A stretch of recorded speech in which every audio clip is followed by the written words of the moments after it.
Assalamualaikum warahmatullahi wabarakatuh. Perkenalkan, nama saya Luki Subagja. Nah, di sini saya akan mempresentasikan tentang kerajaan Mataram kuno. Nah, perlu teman-teman tahu bahwa kerajaan Mataram kuno ini dibagi menjadi dua periode. Nah, periode yang pertama adalah pada saat ibu kota kerajaan Mataram berada di Jawa Tengah. Nah, pada periode ini kerajaan Mataram dipimpin oleh dua dinasti, yaitu dinasti Sanjaya dan dinasti Shailendra. Nah, pada periode kedua adalah pada saat pusat kerajaan berpindah ke Jawa Timur. Pada kerajaan ini Mataram di bawah kekuasaan dinasti Icana yang didirikan Sindok Sri Icana Dewi Jaya. Nah, kembali ke materi, kerajaan Mataram kuno merupakan kerajaan Hindu-Buddha yang terletak di Jawa. Kerajaan ini juga dikenal dengan nama Kerajaan Medang. Kerajaan Medang ini berdiri pada tahun 732 Masehi, didirikan oleh Rakai Mataram Sanjaya yang tercatat dalam prasasti Canggal di Magelang sebagai pendiri kerajaan setelah menggantikan Raja Sanna. Nah, prasasti tersebut menyebutkan bahwa Sanjaya mendirikan sebuah lingga sebagai simbol keagamaan di Bukit Wukir, menandai berdirinya pusat kerajaan di Medang.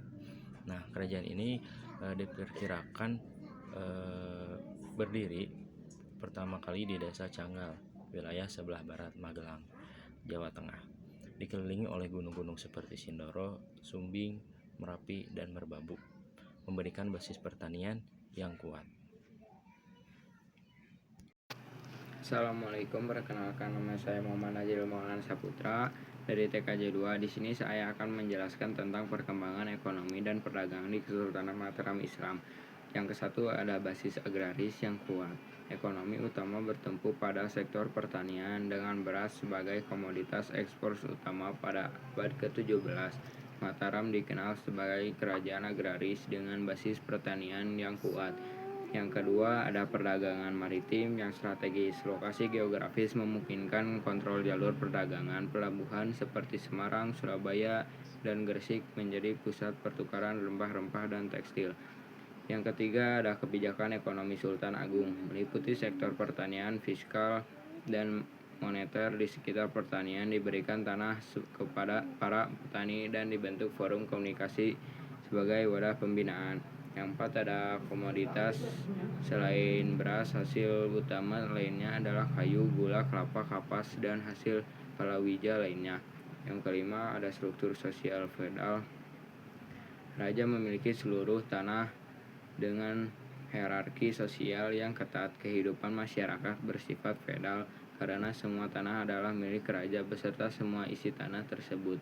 Yang keenam adalah tantangan dan kemunduran. Pemberontakan, intervensi VOC, dan perpecahan kerajaan menjadi Kesultanan Surakarta dan Kesultanan Yogyakarta. Ironisnya, Mataram malah harus menerima bantuan VOC pada masa-masa akhir menjelang keruntuhannya. Kesimpulan dari saya, ekonomi Mataram perkembangan pesat di bidang agraris dan maritim, namun mengalami kemunduran akibat tantangan internal dan eksternal. Mataram merupakan kerajaan berbasis agraris atau pertanian dan relatif lemah secara maritim. Sekian dari saya.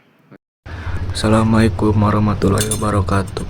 Perkenalkan, nama saya Repan Febriansyah. Saya akan menjelaskan hubungan diplomatik dan militer Kesultanan Mataram Islam dengan kerajaan lain.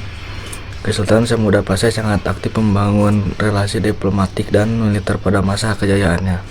Secara diplomatik, Pasai menjalin hubungan dengan dinasti Yuan dan Ming di Tiongkok melalui utusan resmi. Selain itu, Pasai juga terhubung dengan Kesultanan Delhi di India serta dunia Islam di Timur Tengah. Misalnya catatan Ibnu Battuta menyebut hubungan ke Mamluk Mesir dan Delhi. Di dalam Nusantara, Samudra Pasai memiliki interaksi politik dan militer dengan kerajaan-kerajaan lain seperti Majapahit, misalnya konfrontasi militer pada abad ke-14. Hubungannya dengan Kesultanan Malaka juga dekat. Ada catatan aliansi melalui perwakilan. Assalamualaikum warahmatullahi wabarakatuh. Perkenalkan, nama saya Ria Ramadhani Pratama. Di sini saya akan menjelaskan pencapaian penting yang diraih oleh Kesultanan Mataram Islam. Yang pertama di bidang politik, seperti penyatuan Jawa Madura dan pembentukan struktur pemerintahan yang teratur di bawah Sultan Agung. Yang kedua, bidang ekonomi. Ekonomi Mataram sangat bergantung pada sektor pertanian, terutama beras, yang diperkuat dengan penarikan upeti dari wilayah taklukannya. Yang ketiga, bidang ekonomi. Munculnya pesantren dan madrasah sebagai pusat pendidikan yang mengajarkan agama dan pengetahuan umum.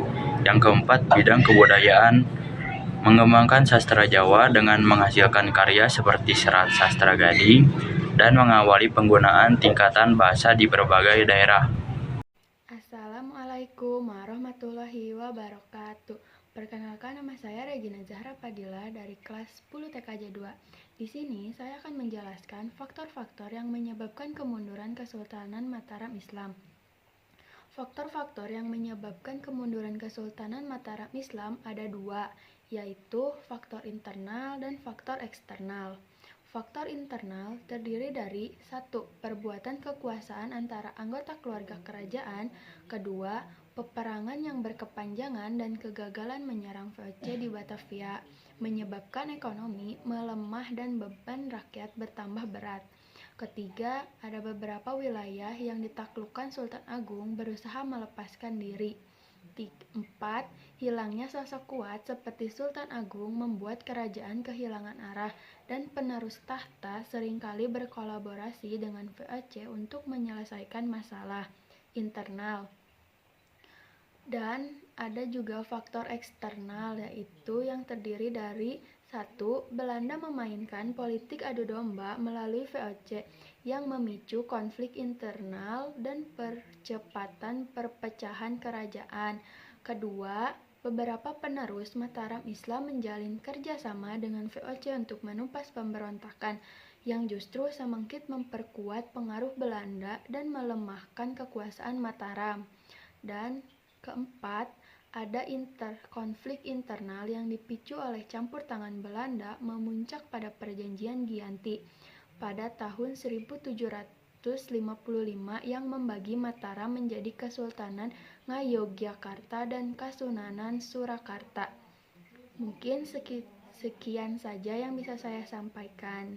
Terima kasih.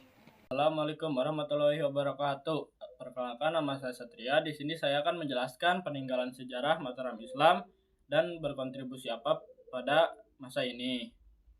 1. Ada Keraton Yogyakarta dan Surakarta.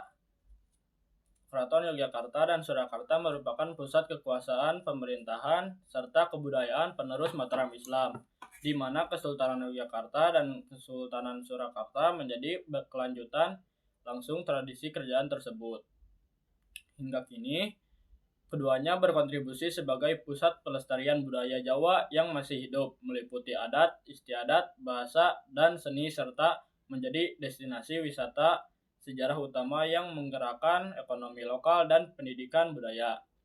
2. Ada Kompleks Makam Raja-Raja Imogiri. Kompleks Makam Raja-Raja Imogiri adalah tempat pemakaman raja-raja Mataram Islam dan keturunannya sejak masa Sultan Agung yang kini berkontribusi sebagai situs religi dan ziarah penting yang memperkuat nilai spiritual dan tradisi sekaligus berfungsi sebagai cagar budaya yang memberikan edukasi sejarah kepada generasi muda dan mendukung pariwisata berkelanjutan. 3. Ada Masjid Gede Kauman atau Keraton. Masjid Gede Kauman di Yogyakarta dan Surakarta merupakan masjid utama di lingkungan keraton yang menjadi simbol perpaduan Islam dengan kekuasaan kerajaan. Perannya saat ini tetap vital sebagai pusat ibadah dan syiar Islam serta sebagai bangunan ikonik yang menunjukkan akulturasi arsitektur Jawa Islam sehingga mendorong toleransi dan memberi inspirasi bagi desain modern. 4. Ada sistem kalender Jawa Islam, merupakan hasil informasi Sultan Agung yang menggabungkan penanggalan Saka, Hindu-Buddha, dan Hijriyah Islam, dan hingga kini masih berkontribusi sebagai pedoman penentuan hari-hari penting, adat, tradisi, serta berbagai upacara budaya yang menjaga kesinambungan identitas masyarakat Jawa. 5. Ada penciptaan karya sastra. Karya sastra seperti babad dan serat, misalnya babad Tanah Jawi atau serat Wedhatama merupakan warisan intelektual yang merekam sejarah kerajaan moral masyarakat Jawa. Kontribusinya saat ini sangat besar sebagai sumber kajian akademis tentang sejarah, filosofi, politik, dan spiritual Jawa, sekaligus mendukung pengembangan literatur, pendidikan, sejarah, dan industri buku. Baik, sekian penjelasan peninggalan Kerajaan Mataram Islam. Wassalamualaikum warahmatullahi wabarakatuh. One is the loneliest number that you'll ever do.